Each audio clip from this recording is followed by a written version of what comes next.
Fala galera, tudo bem com vocês? Professor Tigno para mais um vídeo artigo, mais um artigo interessante, mais um vídeo do Top 9. Falta 9 artigos para completar o segundo ano do canal. Vamos chegar a 104 artigos, um a cada semana, sem faltar nenhuma semana. Então assim, ó, vem comigo que esse artigo aqui tu vai gostar. Tenho certeza, tu já deve ter ouvido alguma coisa por aí. Se você não ouviu ainda, vai ver o que tem agora. Então, olha lá. Esse artigo aqui, ó, muito bacaninha. Ele é um artigo, vamos lá aqui, desculpe. Journal of Science and Sports and Exercise, né? 2022, Matheus Sharp e colaboradores, não, sozinho na barca.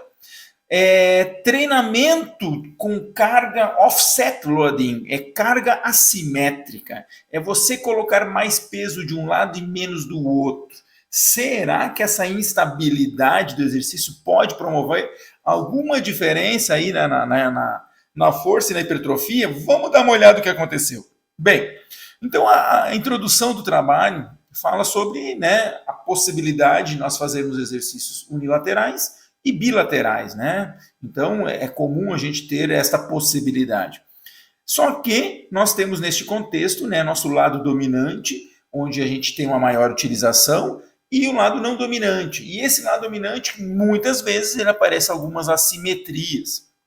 E essas assimetrias, em alguns estudos, pode estar associado com algum tipo de lesão, alguma coisa que não é legal, né? Então, quando você treinaria com cargas assimétricas, você poderia aumentar essa diferença e poderia ser pior.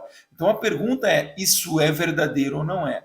Então, é uma nova técnica aqui denominada como offset loading, ou carga, ou assimétrica loading, né? Carga assimétrica, foi desenvolvida, né? Tentando ver até que ponto isso é ou não é diferente. Ou seja, a lógica é um lado mais pesado que o outro. E aqui, nesse estudo específico, foi utilizado o exercício supino como referência. Então, homens de 18 a 45 anos foram recrutados, bem treinados, pelo menos levantavam o peso corporal deles no supino, né? Familiarizados com o exercício, né? O exercício, então, supino. E aí os caras fizeram o quê? Eles treinaram 2 vezes por semana por apenas 4 semanas, né? Então, durante o programa, eles não faziam outro tipo de exercício para peito, somente esses, só o supino, desta forma, dividido em 2 grupos. O grupo tradicional, que treinou com cargas semelhantes, e o grupo offset, que treinou com cargas diferentes. Eram 5 séries, 2 minutos de intervalo entre eles. Os sujeitos foram randomizados e blindados, né, quanto ao tipo de treinamento. Foi avaliada a espessura muscular por ultrassom do peitoral em 2 lugares e depois foi feita uma soma desses 2 lugares. O que mais? O teste 1RM foi feito, né, para avaliar a força, e o treinamento foi montado em cima disso. Primeira semana com 60%, 12 repetições, segunda semana 65%, e assim por diante. Então, diminuiu-se as repetições e aumentou-se a carga, né? E sempre com 5 séries com 2 minutos de intervalo. Ainda é importante que essa carga, como é que foi feita a carga? A carga foi colocado 2,5% a mais por um lado e 2,5% a menos por cento do outro lado. Então a diferença era de 5% de carga, excluindo o peso da barra. Ainda foi avaliada algumas medidas perceptivas, né? A percepção de recuperação, a percepção do esforço e o esforço mental. 3 instrumentos, né, de percepção. Então, aqui um exemplo que ele deu, né? Por exemplo, um RM de 100 quilos, né? 60% de um RM foi ajustada a carga, colocando 20, tirado o peso da barra, que pesava quase 20 quilos, um pouco mais, né? Era 2,5% a menos para um lado, 2,5% para o outro. E aqui outros exemplos, né? O treinamento tradicional foi feito com carga semelhante, 5 séries, na mesma carga e repetições que a gente viu anteriormente, e era isso aí, tá? Volume total foi controlado, enfim, tudo certinho, certo? Então vamos lá para o resultado. E aí, galera, inscrito no canal? Tu capricha aí, te inscreve no canal, te liga, não tá afim de olhar no YouTube, vai lá no Spotify, confere o videozinho, bota ele para rodar e fica aprendendo comigo aqui, tá bom? Vamos lá. Resultados. O volume foi semelhante, né? Não foi encontrado diferença nos volumes de treinamento, né? Mostrando que foram semelhantes. E quando a gente vai ver as diferenças, não houve interação tempo-grupo. Os dois grupos progrediram de força, os dois grupos tiveram incrementos de hipertrofia, contudo, essas diferenças não foram diferentes entre os sujeitos, certo? Também nas medidas perceptivas também não houve diferença, percepção de esforço, recuperação e nada mais, né?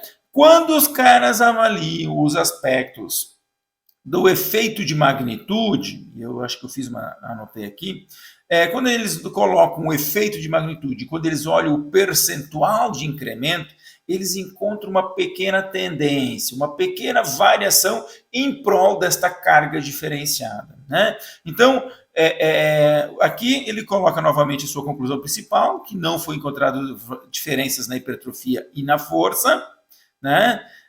Quando ele, aí entra no que eu falei, quando ele começa a olhar aqui os percentuais, observem, né? O treinamento assimétrico teve incremento de 9,5%, enquanto que o grupo de treinamento tradicional teve 5%. Isso do lado não dominante. E no lado dominante foi de 12,2% vezes 7,7%, né? Isso na espessura muscular. Quando é o total, variou de um lado 11, um grupo 11 e outro 6,4%. Então veja bem. E ainda, já vou concluir, mas deixa eu ver. E ainda, em relação à força, tá aqui os resultados de força, um RM melhorou 7,1% no grupo assimétrico e 4,9% no grupo não simétrico, tá? As variáveis, então, perceptivas foram semelhantes e temos limitações, pequeno número amostral, tivemos ainda participantes treinados apenas, não dá para extrapolar para outros grupos, né? A gente não sabe o quanto isso ainda tem segurança envolvida, né? A ultrassonografia sempre é uma medida que não é um padrão ouro para se medir hipertrofia, mas é bem aceita na literatura. E dessa forma, trazendo como conclusão que pode ser uma modalidade que traga alguns efeitos benéficos, né? Trazendo que sim, vamos lá, podemos fazer assim. Então, olha só, gente, qual é a minha opinião sobre isso aqui, né? O treinamento assimétrico é uma alternativa. Eu acho ela muito interessante, principalmente pensando em quê? Pessoas que tenham modalidades que são assimétricas, né? Se você pensar, por exemplo, um lutador de jiu-jitsu, alguém das lutas, né? Você não tem as mesmas atividades dos dois lados de forma igual. Então, treinar de forma assimétrica me parece muito coerente, muito específico ao treinamento. Neste estudo, nós não encontramos diferenças significativas, mas uma pequena tendência em favor ao grupo assimétrico. Um pouquinho mais de hipertrofia, um pouquinho mais de força. É interessante. Mas veja bem, tem outro aspecto. De um lado, nós temos este lado que pode ser interessante na especificidade. Por um outro lado, você tem um lado que pode não ser interessante para pessoas não bem habituadas a fazer o exercício.